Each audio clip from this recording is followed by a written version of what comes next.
Ramai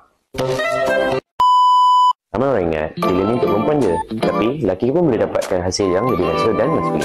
Hai, saya Dr. Izzam. Ramai yang tak tahu, lelaki pun ramai je yang buat filler sekarang.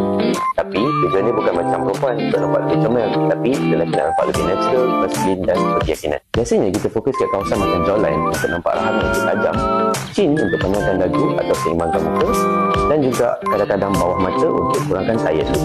Filler untuk lelaki ni kena guna teknik yang berbeza dan kita nak hasil yang lebih tegas, bukan nampak feminin atau bulat-bulat macam perempuan.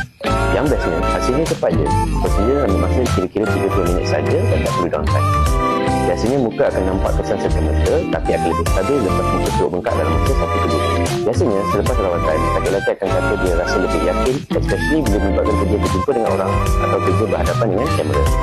So ya, filler ni bukan untuk perempuan saja. Jadi, kalau lelaki nak nampak lebih cemas dan yakin dengan penampilan, filler boleh jadi salah satu caranya. Yang penting, kena buat dengan doktor yang faham struktur muka lelaki. Jadi, kalau anda tak sure sama ada filler sesuai untuk anda atau tidak, boleh datang konsul dengan doktor dulu.